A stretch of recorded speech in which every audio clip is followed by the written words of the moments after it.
सामाजिक, सांस्कृतिक, शैक्षणिक आणि वैद्यकीय संस्था सांडपाडा तसेच Rotary Club of Industrial Area Navi Mumbai सो पुष्पलता प्रतापसिंह वेलफेअर ट्रस्ट आयोजित सांडपाडा महोत्सव 2024 तन्वी सामाजिक संस्थेचे अध्यक्ष जयेश दंडवते यांच्या माध्यमातून उत्सव आपल्या माणसाचा 13 जानेवारी ते 21 जानेवारी पर्यंत आयोजन करण्यात आले होते। 21 जानेवारी रोजी मोठ्या उत्साहात या महोत्सवाचा समारोह आमदार गणेश नाईक यांच्या प्रमुख उपस्थितीत पार पडला।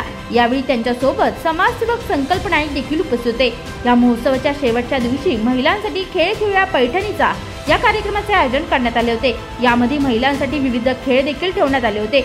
यावेळी पैठणीची व विविध स्पर्धेच्या बक्षिसांची सोडत देखील आमदार गणेश नाईक यांच्या हस्ते करण्यात आली। दंडवते मॅडमच्या नेतृत्वाखाली हा सांडपाडा महोत्सव सुरू राहिलेला आहे। आता त्या ठिकाणी जयश्री दंडवते, शैला पाटील, राजश्री कंबळे, मंदाकिनी कुंजी, वृषाली चव्हाण, शिल्पा ठाकूर, स्नेहा पवार, संगीता मालवी या सगळ्यांना त्यांना मदत झालेली आणि एकमेकाला सहकार्य करण्याची धारणा म्हणजे एकमेका सहाय्य करू अवघे धरू सुपंथ, चांगल्या विचाराची, चांगल्या आचाराची एक मालिका त्यांनी निर्माण केलेली आहे। गोरगरिबाला शिक्षण मिळावं, व्यसनापासून मुक्ती व्हावी, आरोग्याच्या सवलती द्याव्यात आणि अशा प्रकारच्या स्पर्धा निर्माण करून महिलांना प्रोत्साहित करावं अशा प्रकारचे काम गेली 16 वर्षे करीत आहेत। दंडवते मॅडमनी मला जास्त कौतुक केलं की दादाचा पाठिंबा माझा आहेच। प्रत्येक वेळेला मनासारख्या गोष्टी कधी घडल्या नाहीत, परंतु ज्या ज्याला चांगल्या गोष्टी घडल्या त्याला मी कौतुक सोडायचं केलेलं आहे। भविष्य काळामध्ये दिवस चांगले येणार आहेत, त्यामुळे पुढच्या वर्षी 17 वर्ष जोरदार साजरा करू असा विश्वास व्यक्त करतो। मी एकच म्हणेन विनम्रपणे की जगाच्या पाठीवर असा उत्सव झाला नाही आणि पुन्हा होणार नाही। 500 वर्षानंतर ज्या ठिकाणी प्रभू रामचंद्राचा जन्म झाला तिथं कौतुकाने त्या कालखंडातल्या लोकांनी मंदिर बांधले होते। ते मंदिर उद्ध्वस्त करून त्या ठिकाणी बाबरी मस्जिद तिथे निर्माण केली। आता प्रश्न असा की दुसऱ्या धर्माला दुखवणं हे योग्य नाही, परंतु जिथे ज्याचा हक्क आहे तो हक्क प्रस्थापित व्हायला पाहिजे आणि उद्याला 500 वर्षानंतर 22 जानेवारी रोजी तो योग येत आहे। प्रत्येक घराघरामध्ये आनंद आहे। सोसायट्यांमध्ये, गाव खेड्या, वाड्या, वस्त्यांवर, भारतामध्ये नाही ते जगाच्या पाठीवर जिथे जिथे प्रभू रामचंद्राविषयी सन्मानित भावना आहे त्या ठिकाणी उत्सव साजरा।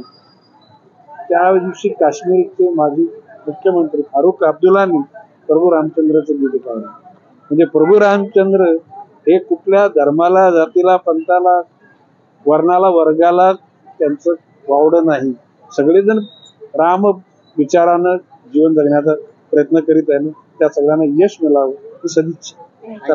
दिमागदार असं आयोजन होतं, काय वाटतं? दरवर्षीप्रमाणे याही वर्षी 16व्या वर्षी आम्ही सांडपाडा महोत्सवाचं आयोजन केलेलं आहे। दरवर्षीप्रमाणे प्रतिसाद हा अतिशय चांगला आहे, किंबहुना प्रतिसाद वाढता प्रतिसाद आहे आणि आम्ही या महिलांना मदत करू शकलो, लोकांचं मनोरंजन करू शकलो, याच्याबद्दल आम्हाला समाधान आहे। नवी मुंबईमध्ये खरंच हा महोत्सव अतिशय सर्वत्र वाखाणला जातो। म्हणजे एक मला सांगायला आवडेल की बरेचसे कार्यक्रम होतात आणि लोक आत येतात आणि म्हणतात अरे हा आपला कार्यक्रम नाही, आपला कार्यक्रम नंतर होणार आहे। हीच खरं आमची पोचपावती आहे, जिथे महिला अतिशय मनोरंजनाच्या कार्यक्रमात अतिशय मोकळेपणाने वावरतात।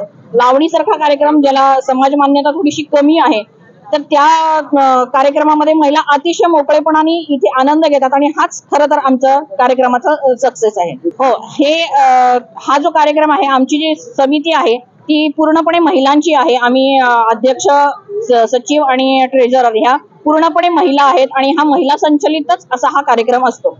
या कार्यक्रमाद्वारे आम्ही दरवर्षी महिलांना प्रोत्साहन मिळावं या सर्व वर्षी विविध कॅटेगरीतल्या महिलांना आम्ही सन्मानित दरवर्षी करत असतो। यावर्षी पतीच्या पश्चात ज्या महिलांनी आपल्या मुलांना लहानाचं मोठं केलं, त्यांना स्वतःच्या पायावरती उभं केलं, अशा काही महिलांचा सत्कार करून आम्ही काही प्रमाणात समाजाचं देणं देण्याचा प्रयत्न केला। व्हिडिओ जर्नलिस्ट राहुल कदमसह प्रिया रिपोर्ट, नवी मुंबई।